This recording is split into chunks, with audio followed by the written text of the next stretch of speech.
जिंदाबाद जिंदाबाद जिंदाबाद। शांति का नाम दे भैया।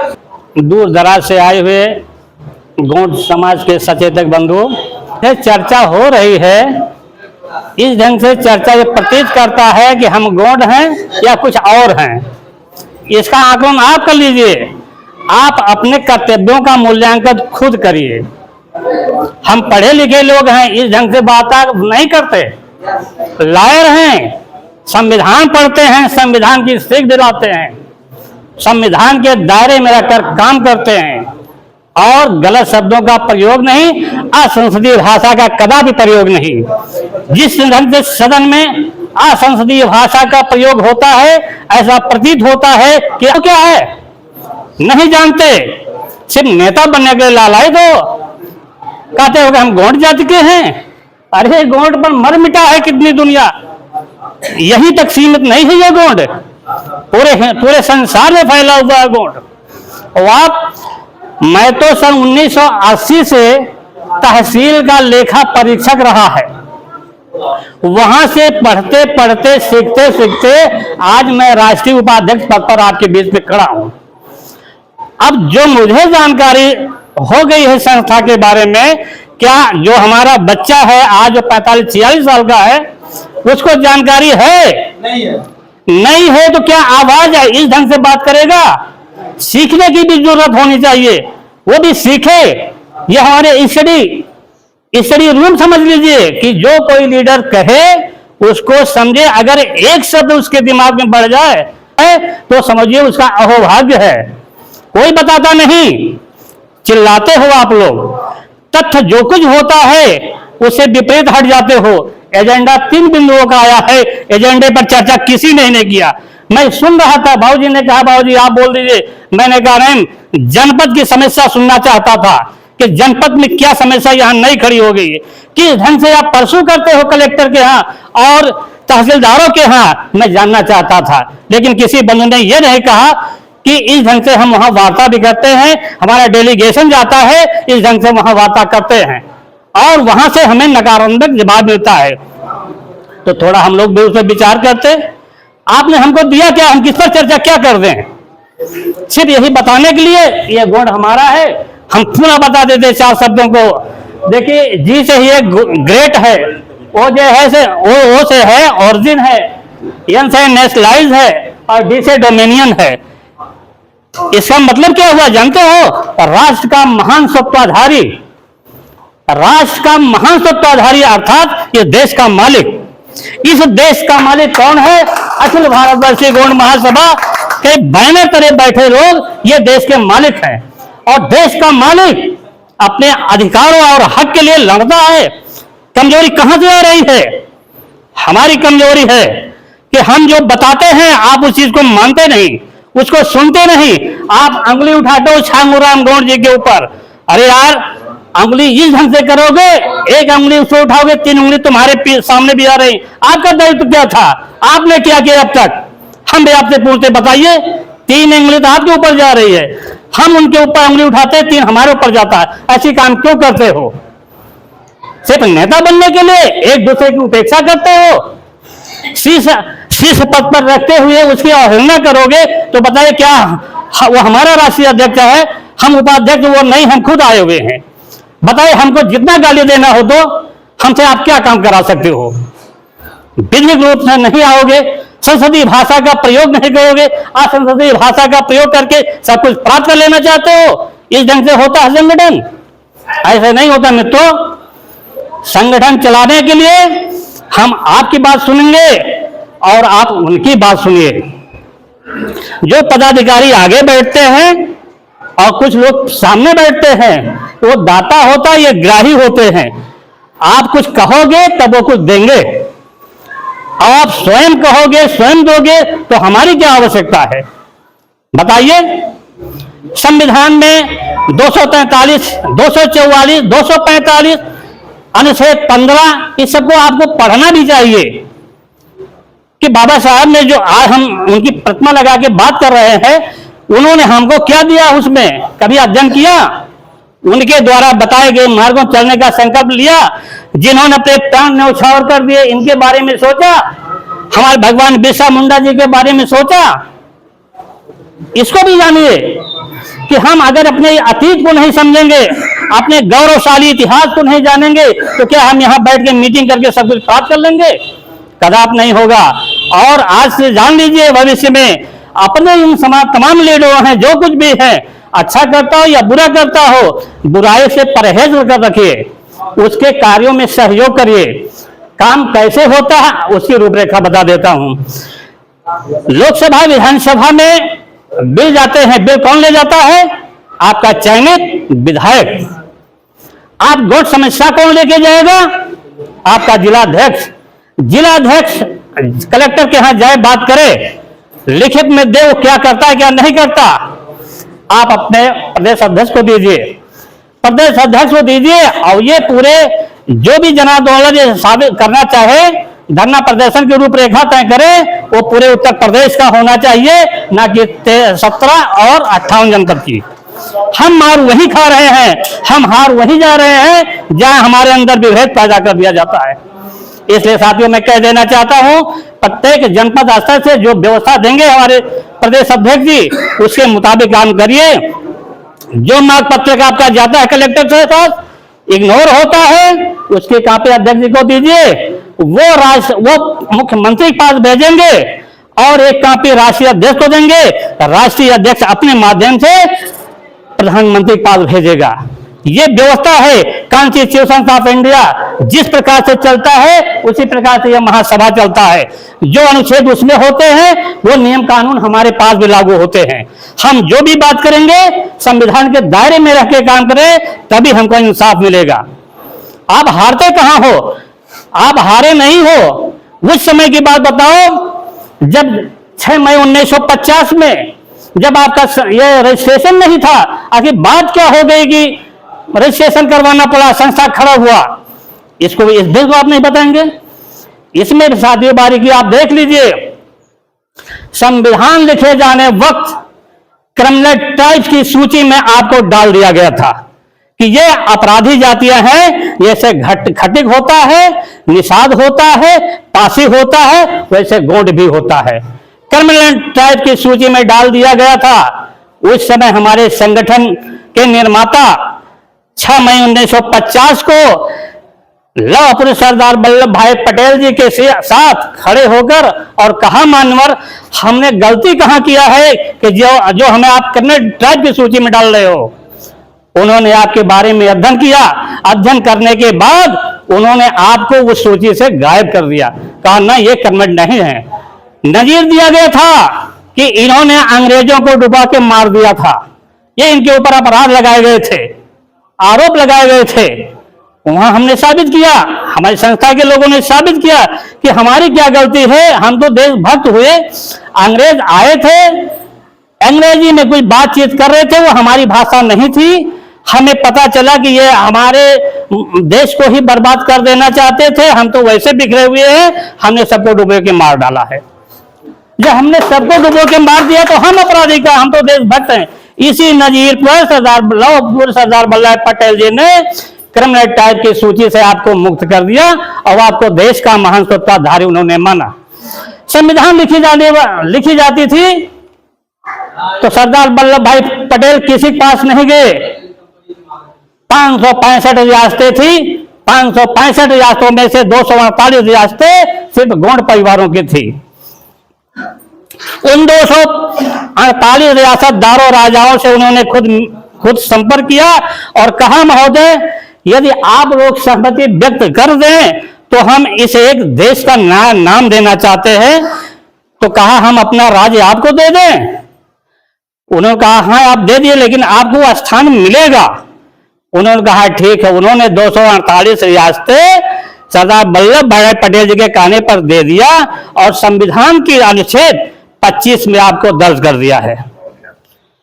आर्टिकल 25 में आपके बारे में विस्तृत चर्चा है। संविधान उठा के पढ़ो, अंधे मत बनो। संविधान की पुस्तक मिलती है, आर्टिकल 25 पढ़िए।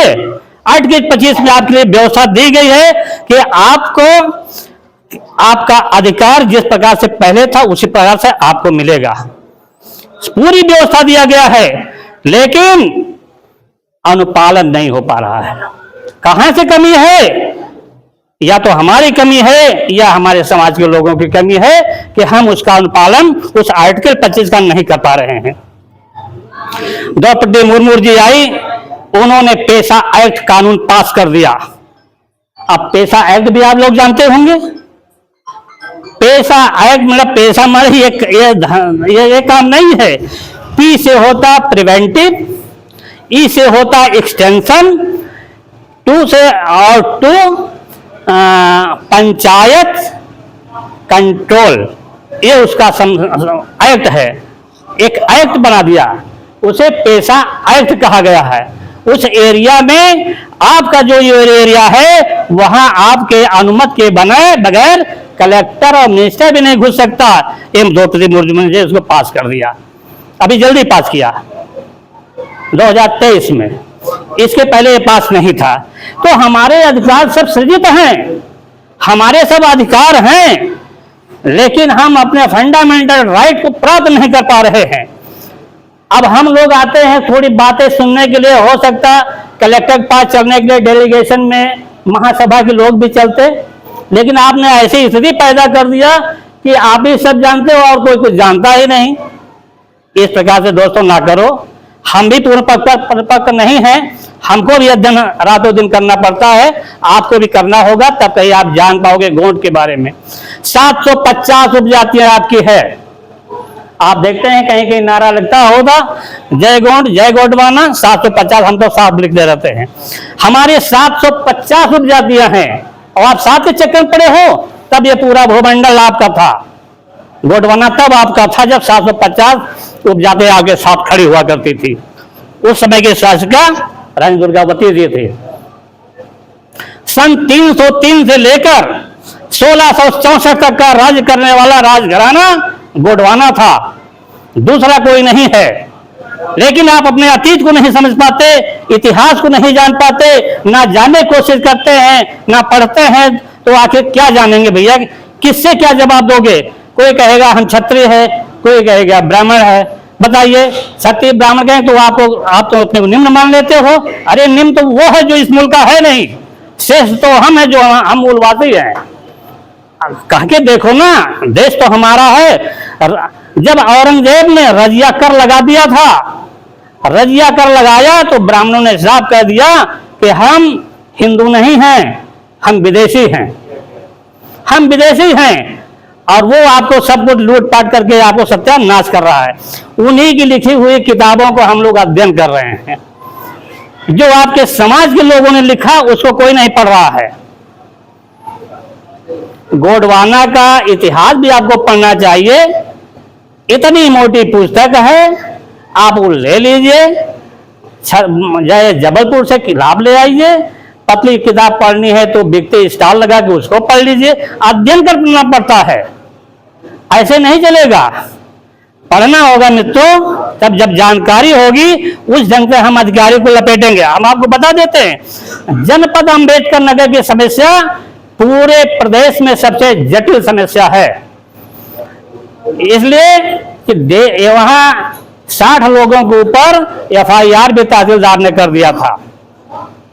एक तो वहां FIR हो जाने के बाद साफ लिख दिया करते थे कि यहां जो है आवेदकों के अभिलेखों के अनुसार जिनके प्रमाण पत्र बने हैं उनके ऊपर प्रथम सूचना रिपोर्ट दर्ज अंकित है। इसी से लेकर वो बेचारे परेशान रहे बहुत दिनों तक। जब हमने देखा कि 465, 66, 67, 68, 471 IPC की धारा में सजा कितनी है, उतनी सजा हमने देख लिया कि 10 साल से नीचे का सजा होता है और उसके बाद भी लोगों को सर्टिफिकेट नहीं दे रहे हैं, तो चाहे इनको सजा मान लीजिए, चाहे कोई केस का ट्रायल हुआ ही नहीं, केस चला ही नहीं। तब हमने बाबूलाल गोंड जी के लड़के जो आज हमारे जनपद के जिला अध्यक्ष बनाए गए हैं, उनको लेकर मैं DGP के यहाँ गया और कहा महोदय आज तक जब FIR नहीं चलाई गई तो उस आड़ लेके सर्टिफिकेट क्यों नहीं जारी किया जा रहा है। और हाई कोर्ट के जजमेंट भी लेके आए। जिस तहसीलदार ने बनाया था वो बरी हो गया था। जब वो बरी हो गया तो जितने बने थे उसके भी वो भी बरी हैं। उनके समझ में आया, उन्होंने कहा ठीक है कोई मामला नहीं। तो यहाँ कलेक्टर है, कलेक्टर से विस्तृत चर्चा हमने किया, उन्होंने 3 चक्र हमने किया, और उसीलिए बता दे रहा हूँ कि आपको वैसे करना भी होगा। 3 चक्रों वार्ता के बाद मैंने कहा कि समस्त तहसीलदारों और एसडीएमओ को बुला लिया जाए और जिला समाज कल्याण अधिकारी को हम वहाँ वार्ता करेंगे और हमारा प्रतिनिधिमंडल भी रहेगा। तो वहाँ में हम लोग गए, 3 लोगों को वहाँ बुलाया गया था, हमारे मास्टर साहब भी गए थे, अजय जी गए थे, हम थे, एक काली शंकर वकील साहब थे, 5-4 लोगों के कमेटी ज्यादा से गई थे और उधर सब लोग गए। वहाँ यही हुआ, कहते हैं कि आप लोग तो गोंड नहीं लगते। मैंने कहा हाँ मान्यवर, हम गोंड नहीं लगते, इसलिए अगर हम जंगलों में रहते, धनुष बाण लेके चलते, शिकार करते, दाढ़ी और बाल ना बनवाते तो हम तो आदिवासी लगते। अगर हम सब हो गए कलम लगा लिए, वकालत कर लिए, गाउन पहनने हैं, कोट पहनने हैं, तो हम तो वो आदिवासी नहीं रह गए। अरे महोदय, ये कौन सा विवेक है? तो विवेक शून्य बात आप लोग करते हो। इतिहास जो आप कहते हो 1362 फसलें, मैंने कहा मानवर, क्या अभी मुल्क गुलाम है क्या? अभी हम आजाद नहीं हैं? पूछ लीजिए हमारे साथ से। मैंने कहा क्या हम आजाद नहीं हुए हैं कि हमारे ऊपर अंग्रेजों की वो जो लिखी हुई चीज उसको आप थोप रहे हो? वो तो गलत लिखा हुआ है। जो हम कह रहे हैं वो सही है। यहाँ गोंड की उपजा धुरिया पाई जाती है और धुरिया की आप जांच करवा लीजिए। यदि हम धुरिया नहीं पाए जाते हैं तो हमको आप दंडित कर दीजिए अथवा आप जारी करवा दीजिए। तब 2 पन्ने के एक आदेश डीएम ने जारी किया, तहसीलदार के पास भेजा। तहसीलदार से मैंने कहा एक आप समिति गठित कर दीजिए। समिति में 2 नायब तहसीलदार और 2 राजस्व निरीक्षक को लगवाया। उनसे कहा मानवर, अब आप चलिए गांव में, हम आपके साथ चलते हैं। हम, अजय जी और लक्ष्मीकांत धुरिया जी, 2 लोग और हम लोग गए वहाँ। विस्तृत तौर पर हमने उनके बयान दर्ज करवाए। बयान में क्या हुआ वो याद भी करिए कि हमारी भाषा संस्कृति पूर्व की थी, जैसे हमारी थी, जैसे वहाँ छत्तीसगढ़ में है वो थी।